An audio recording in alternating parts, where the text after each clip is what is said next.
Babushka, Baba Yaga.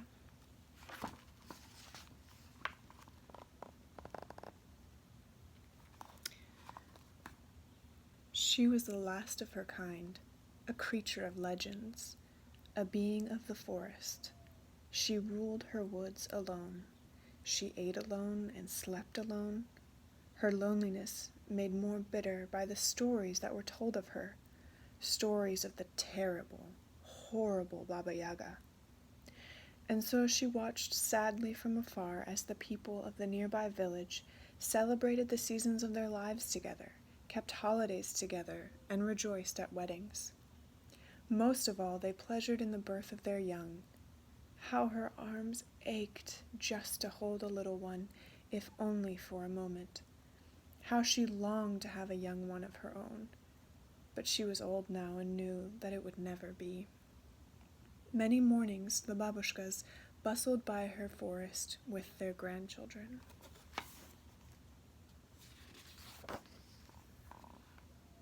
"I wish I had a grandchild," she would say to herself.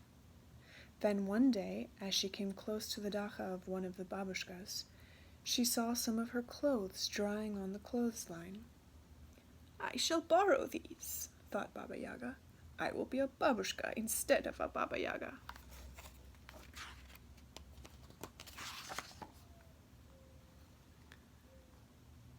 She looked at the reflection of herself in the stream. "I shall have to scrub the forest off from my skin, cut my nails, comb my hair. But my ears," she said with a sigh. "What will I do about my ears?" Then she remembered that babushkas always wore scarves.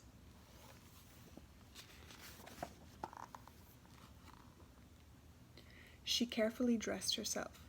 "Yes," she said with glee, "I look just like a babushka." She bade the creatures of the forest a fond goodbye. "I'm going into the village," she beamed. Oh, you can see a church.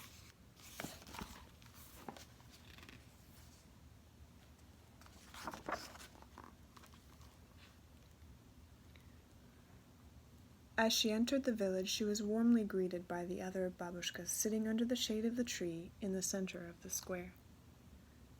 "Come, sister, sit with us," one of them said. Baba Yaga smiled and sighed. No one recognized her. They showed her a brand new baby that had been born just that morning. "This is my new grandchild," one proud babushka chirped. "And this is my Masha, isn't she dear?" One after another, the babushkas shared their babies with her. Just then, Natasha and her little son Victor passed by them. One of the babushkas whispered, "Too bad that little one has no babushka to care for him while his mother works."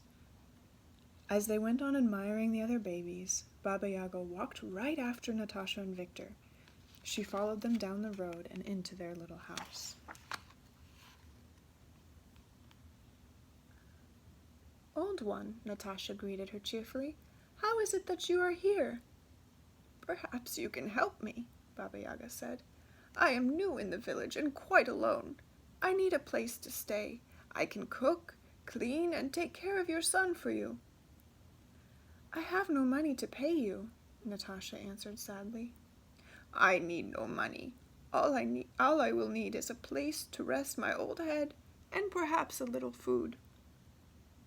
"Then you shall indeed stay with us, old one." "I kiss your eyes and hold you in my heart," Baba Yaga said happily, and stay she did. Oh, how happy she was! When Natasha went to work in the mornings, she and Victor cleaned the little house together. When all of the tasks were done, Baba Yaga took Victor to the edge of the woods. This was her favorite part of the day.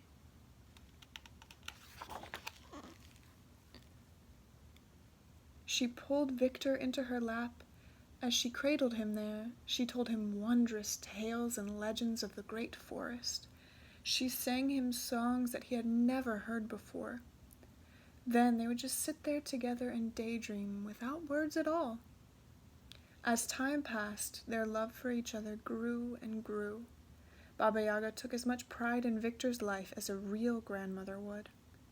She was well loved in return, as she had earned her place with all of the other grandmothers under the shade tree in the village square. Baba Yaga was happy and content with her new life. Then, one day, as the babushkas gathered, they started telling stories to the children. One spoke of Ivan Tsarevich, the gray wolf and the firebird. Another told the tale of Sister Alyanushka and Brother Ivanushka.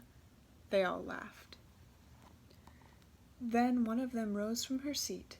Her eyes narrowed, and her voice hissed as she unfolded the legend of the horrible, wicked Baba Yaga. "She eats babies," the woman said, as all stared in wide-eyed amazement. "She flies through the air on an old stump and casts spells. She comes out of the forest and takes children in the dead of night," another warned. "She is ugly, a hag, evil and hateful," yet another sang out. "And if you don't behave, she'll come and get you," one said to Victor as he hugged close to Baba Yaga.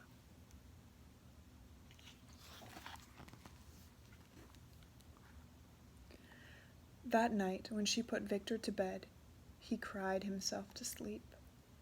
Baba Yaga tried to calm him, but her own heart was heavy and sad. There was only one thing to do: go back to her home in the forest before Victor learned who she really was.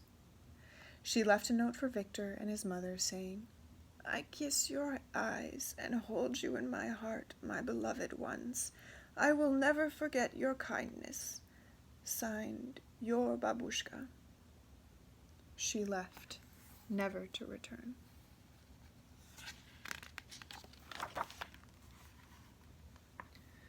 For a very long time, Victor went to the edge of the forest almost every day. It helped him remember his Babushka, whom he missed so. Then one day, as he sat, he saw yellow, evil eyes peering at him from the deep blackness of the forest. When he could make out the shapes that went with the evil burning eyes, he saw that the eyes belonged to a pack of wolves. He screamed for help, but he was soon surrounded by them.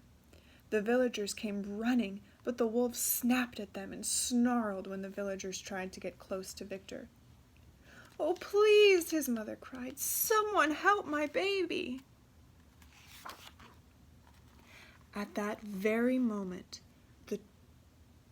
the trees parted, and out of the forest crashed a fearsome figure, snarling and gnashing its teeth at the wolves. "The Baba Yaga!" the crowd screamed. The creature eyed them menacingly as it sprang like a cat at the savage wolves. The wolves scattered and ran. Then the creature moved closer to the child, who was howling with fright. When the gnarled hands reached for the boy, his mother screamed. A voice from the crowd said, "The Baba Yaga is going to eat him!" As the creature snatched the child from the ground, the villagers gasped with horror.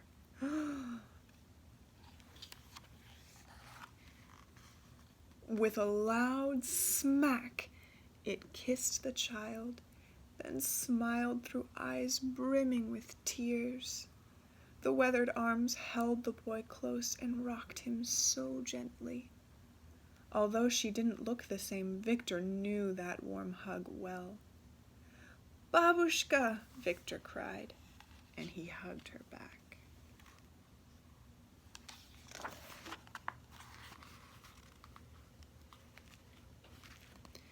There was a great celebration in the village that night for a very unusual Babushka. There were flowers given, bread and salt offered, songs sung and dances danced. One of the babushkas moved close to her and took Baba Yaga's hand and called out, "Those who judge one another on what they hear or see, and not on what they know of them in their hearts, are fools indeed." "Hear, hear," the mares sang out as everyone cheered. Baba Yaga smiled and accepted with grace their tributes. For the rest of her days she kissed many eyes and held scores of hearts in her good keeping. She was spoken of in the highest regard and well loved. From that time on, she was known as Babushka Baba Yaga. The end.